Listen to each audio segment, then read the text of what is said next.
પણ આરવ તમે સમજવાની કોશિશ કેમ નથી કરી રહ્યા? હું માતાજીની મૂર્તિ લાવી એના લીધે મમ્મીજી એમ સમજવા લાગ્યા છે કે તમે મને મનાવીને અહીં લાવ્યા છો. હું અહીં આવી એનો અર્થ મમ્મીજીએ એવો કાઢ્યો છે કે આપણી વચ્ચે હવે કોઈ જ ખટરાગ નથી, બધું પતી ગયું છે. એ માનતી હોય તો માનવા દે ને. એ આવા સુખદ બ્રહ્મમાં રહેતી હોય તો તને વાંધો શું છે? મમ્મીજી ખુશ છે પણ મારી ખુશી, મારા સ્વાભિમાનનું શું? તમે જેટલી વાર એવું બોલ્યા છો કે તમે મમ્મીજીની ખુશી માટે આ બધું કર્યું છે, ત્યારે મને એવું લાગે છે કે તમે મારી ખુશીનો તો ક્યારેય વિચાર જ નથી કર્યો. પ્લીઝ તું આટલી નાની વાતને મોટું સ્વરૂપ નહીં આપને. હું મારી માને જેટલો પ્રેમ કરું છું એટલું તું પણ એને કરે જ છે ને. જે કામ માટે આવવાનું હતું એ કામ થઈ ગયું ને, એટલે મને એવું લાગે છે કે આપણે મમ્મીજીને બધું સાચે સાચું કહી દેવું જોઈએ. જુઓ, હું તમને ખોટું પ્રેશર આપવા નથી માંગતી, પણ આપણે મમ્મીજીને સાચી હકીકત અત્યારે કહેવી એટલા માટે જરૂરી છે કેમ કે જો આપણે મમ્મીજીને અત્યારે નહીં રોકીએ ને તો એ સુખદ સપનાઓ પર ખૂબ બધા મકાનો ચણી દેશે. પણ આશા, 9 દિવસની તો વાત છે. ઘરમાં પ્રસંગ છે તો પ્રસંગને સાચવી લે ને. પ્રસંગ તો સચવાઈ જશે, પણ ક્યાં સુધી આપણે મમ્મીજીને અંધારામાં રાખીશું? 9 દિવસ, 9 મહિના, 9 વર્ષ. ક્યારેક ને ક્યારેક તો આપણે મમ્મીજીને કહેવાનું જ છે ને, તો આજે શું કામ નહીં? મારે હિસાબે તમે મને સ્વીકારી લીધી છે એ મમ્મીજીનો ભ્રમ તોડવો જરૂરી છે. હિનાબેન, તમારી અહીંયા આવવાની તૈયારી થઈ ગઈ છે ને? મને લાગે છે કે તમારો વિચાર બદલે ને એ પહેલા ગાડી અને ડ્રાઈવર બંનેને મોકલી દો, એટલે તમને લઈને સીધા જ અહીંયા આવે. અરે પણ બેન, કાંઈ બોલવાનું નથી તમારે.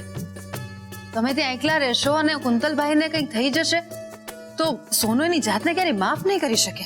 અરે કોકિલાબેન, મારી વાત તો સાંભળો. તમે તૈયાર રહેજો, ડ્રાઈવર કલાકમાં ત્યાં પહોંચી જશે. ઠીક છે.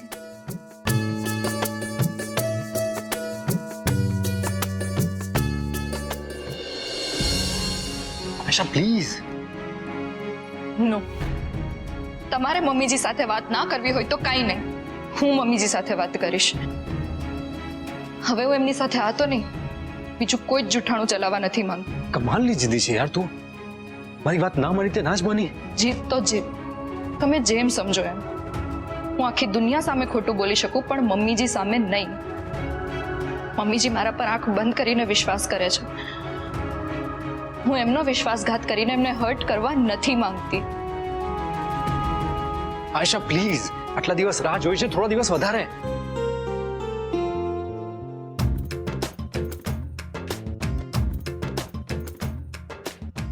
મોટી બેન, માતાજીને ધરાવવાનો થાળ તૈયાર છે.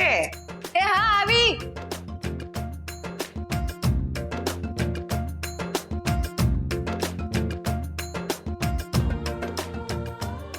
અરે વાહ સવિતા, તે તો ઘણા બધા થાળ તૈયાર રાખ્યા છે ને. લાપસી, મોહન થાળ, કંસાર. શું વાત છે?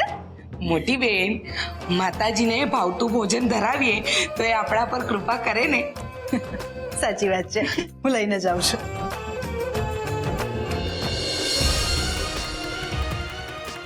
પ્લીઝ આશા. સારું, તમે લોકો આવી ગયા.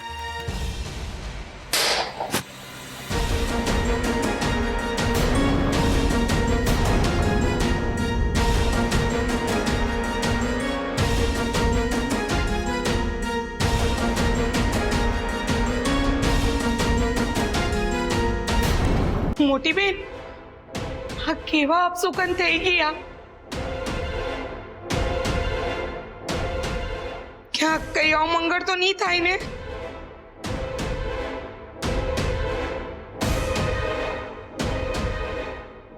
હે માડી, માન્યું કે અમારાથી બહુ મોટા અપશુકન થઈ ગયા, પણ કયો અમંગળ નહીં થવા દેતા.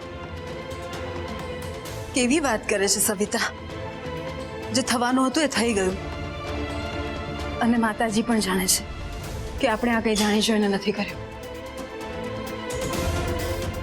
સોરી મમ્મીજી, મારું ધ્યાન જ નહોતું. હા બેટા, મને ખબર છે, મારું પણ ક્યાં ધ્યાન હતું.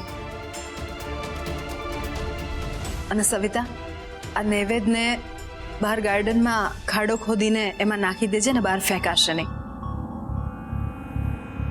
અને તું બીજો નૈવેદ્ય બનાવવા માંડ, હું હમણાં આવું જ છું.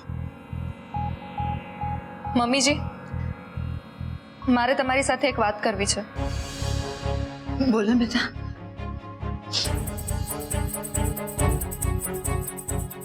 મોટી બેન, મોટી બેન મને ખીજાતા નહીં, પણ માતાજીને હાથ જોડીને દીવો કરી લો નહીં.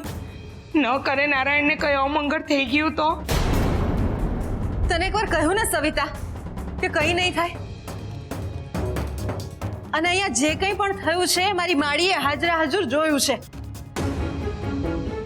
એટલે આવું બોલવાનું ને વિચારવાનું બંધ કર.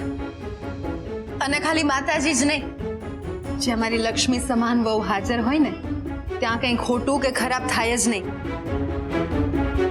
બોલ બેટા, શું વાત કરવી છે તારે? મમ્મીજી વાત એમ હતી કે એક મિનિટ, મેં તારી સાથે વાત કરવી છે.